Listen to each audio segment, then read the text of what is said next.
power complex is not a panacea. If we take 9 inches of rain in 6 hours or less, more than an inch an hour, we will have water in the street regardless of the functionality. The system is currently, that's our limitation on the best day. Looking at specific pump locations, Drainage Pump Station 14, which serves New Orleans East. There is 1 pump out of service currently. We have 3 other pumps available. The return to service for that pump, we have a contractor under contract, and the notice to proceed has already been issued. That should be back by June, July of this year. Drainage Pump Station 15 is a smaller pump station that serves a largely marsh area in New Orleans East. There is 1 pump out of service. We have 2 additional pumps available. It's an issue with a gearbox that has been ordered. The delivery and installation is anticipated sometime in August of this year. Drainage Pump Station 18 also serves an area of New Orleans East, the Village de l'Est area. This is a much smaller pump station, but we do have an additional pump available. A temporary pump is already on site in addition to that 1 pump available. We have pricing from a contractor. A notice to proceed should be issued in the coming weeks, and we anticipate a return to service July, August of this year. Drainage Pump Station 13, which serves Algiers in the Upper Coast. There is 1 pump that is available for emergency use, and there are 5 additional pumps that are available there.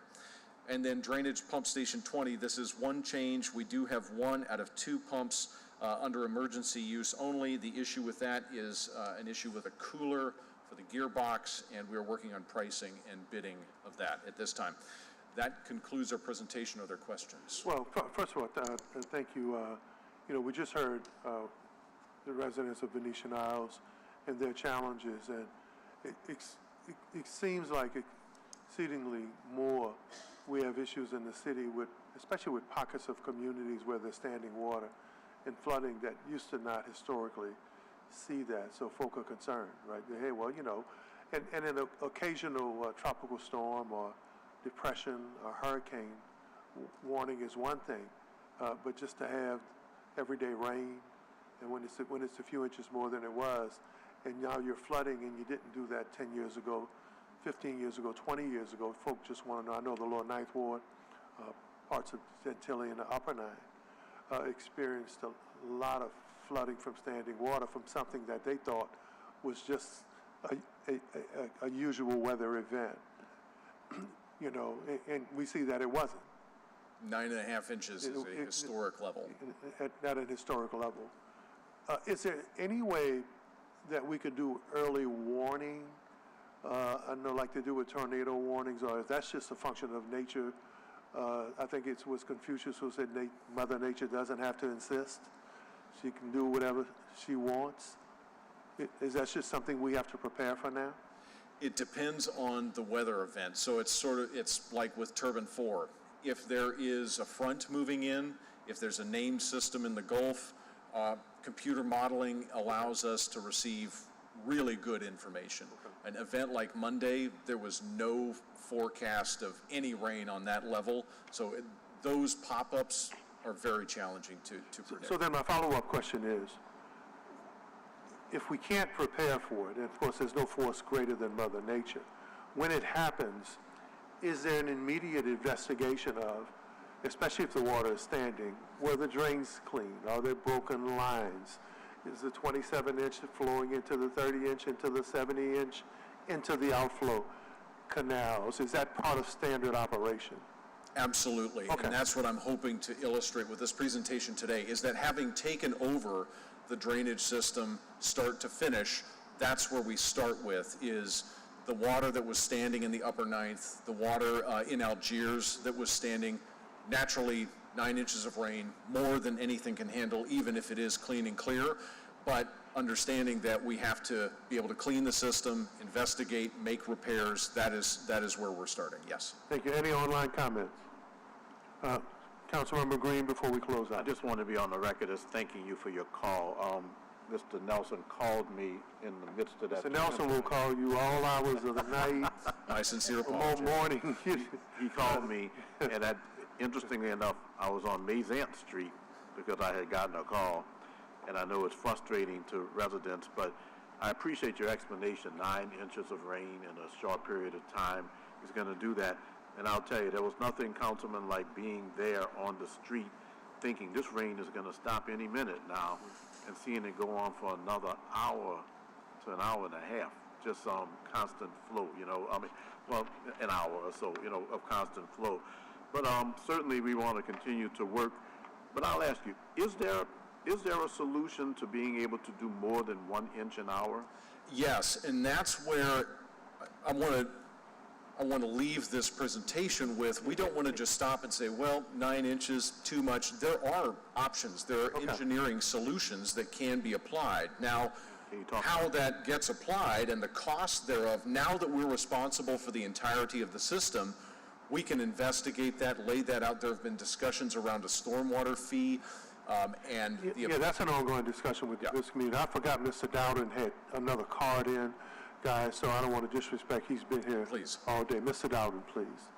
Yes, I just have my replies earlier is I would like to see your update on your cleaning of our canals, because I've never seen no one clean our canals out.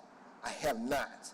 And I see trash and debris all in our canals. Yeah. So if you can just have a fund for FEMA or whatever, clean our canals out. Just clean our canals out to help that floor fluctuate. And that's what they call a relay switch for that turbine 4.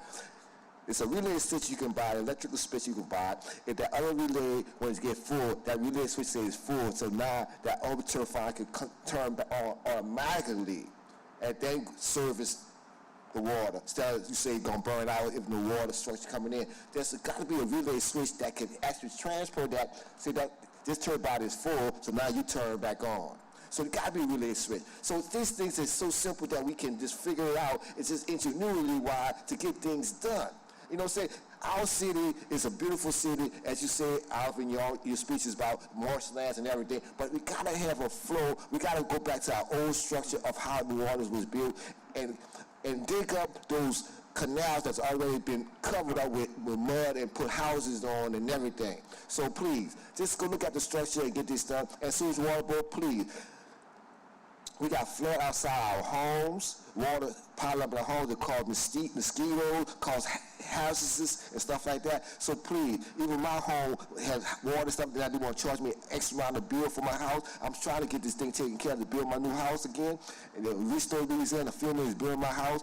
It's the city doing what they need to do for the people that's been damaged for the storms and stuff like that. I just want my city to do and be beautiful as it's supposed to be. So please, clean our canals out, get the relay switches so that turbine 4 can turn on without burning up. And I guarantee you everything will take care of itself. Thank you. Yes, ma'am. And while young lady's coming to the mic, Steve, you and I and Gassan have had the conversation over a few years now that we lose a couple feet of where hundreds of thousands of millions of gallons of water could flow by our canals having debris and mud and grass piled up in it. So at some point, especially given the unpredictability of weather and what nature does, excavation of these canals and cleaning out these canals gives us a place where thousands more gallons can settle rather than our streets and our homes, and that just makes common sense. And thank you for Mr. Dowd. That's really a common sense issue.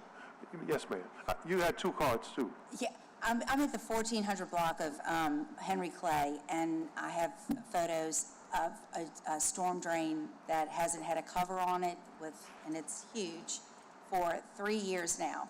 And we've filled out numerous 311s, and we're just not getting any response. And, we're constantly cleaning it out. And, like I said, it doesn't even have a cover. So they came out months ago to, I guess, vacuum out all of the leaves. And thank God they had like a cone and some string on their truck, so they were able to kind of put together a little makeshift barricade. But, it's not safe, and you're right. It does. Like, there's all sorts of things that, our gardeners always having to clean it out, and the amount of bags that they get from the leaves, because it's got to be at least 4 or 5 feet deep. Yeah. And you can see right down, you can see the old bricks, and it's been that way for 3 years now. Great point. You can connect with us afterwards. there's an email, maintenanceescalations@swbno.org. We can get that location in with our newly formed drainage group, and we can connect with you on how to, and getting a cover put on that. Okay, okay. What I'm going to ask for is that for the canals that the Sewage and Water Board and the city controls, if we could do a survey to show how many feet of water storage, the potential gallons of water storage, are we losing because of the grass, the mud, the shopping carts, the sofas, the mattresses, the clothes, and you do know that discarded clothing is a global problem right now that we're starting to see in our system. Well, Yes, ma'am. and I have another question. I mean, is there such a thing as with the cooperative endeavor agreements, like where you're talking about where mosquitoes are heavy? You have different groups that are going around doing that. Are they documenting like something that I have? Like, okay, so lots of mosquitoes over here. It could be because of Audubon Park, or it could be because of this. Like, and then, that way, if you're not getting the email that I've sent, then you're also getting something else from an organization that you recognize that, like, wait a minute, this is a real big problem, and here are the photos, and they have a mosquito problem too. I mean, it's like, it just seems like a lot of silos and no one's talking to each other. Thank you. We Yeah. actually, you mentioned that we actually just this week are having email correspondence with mosquito control about Correct. doing exactly what you're talking about, having mosquito control. So it sounds like you've been busy. Every day I turn around is Friday. But it also sounds like we have some common sense solutions here Yeah. at the meeting that just have to be applied. And I tell people always, collectively, the people in this city are a lot more smarter than all of us. And if we just listen and work with them, Mr. Dowland's conversation, this young lady, just about stuff that if we just work together, could at least add some non-technical solutions until the intellects and the scientists catch up with the rest. So thank you, ma'am. Councilman Green for closing comments. Yeah, Mr. Chair, as And we then close out, no need to adjourn because we don't have a quorum. Councilmember Green, to close. I just want to ask Mr. Nelson and you all to be as deliberate as you can be in telling us what might be needed financially to do the things that need to be done. Because if we have to ask outside of the city, we will. Yeah. The Sewage and Water Board operates according to state laws. We have to go to the state to get certain things done, such as become involved with billing. We'll go to the state and ask for more assistance. It's really a regional issue, but I'll focus on the fact that Guys, I'm just leaving to be on, try to be on time. I'm already late Yes, from sir. my previous meeting, so thank you guys, and appreciate it being a good meeting. All right, so let's just be very deliberate. I don't know, it might be $100 million. Yes, and I appreciate It might be. that, and the council, yourself in particular, has been extremely supportive of the power complex project. Right. I know the funding, we've talked about it, and it was in the presentation today, that small diameter drainage, we need 25 to 40 million a year. We've got about 15 million in recurring revenues committed. So I understand on our front, we got to put up now. It's our turn to spend that money, do so productively, and report accordingly, and we're working to stand those things up. But the discussions about a stormwater fee, we've got about $1 billion in capital needs that we're going to need help with, from those 40% of the users now who are not contributing to drainage and through millages, but benefiting from the system. So I very much appreciate that, and we will absolutely do so. All right, there's a stormwater fee, but then there's also a state of Louisiana. That's right. The state of Louisiana has a $50 billion budget, and the governor has come to our city, or has had representatives here form a task force and make some recommendations, for example. He has been here often. He recognizes the importance of the city relative to business and social status in our state, and I think that he'd be willing to support it. I think sometimes we have to be very deliberate. Here's the specifics as to how we can address flooding permanently in New Orleans, and it's going to cost us $100 million. Fine, if that's the case, but let's ask for it in a very deliberate way. Yes, sir. Okay, thank you. Thank you.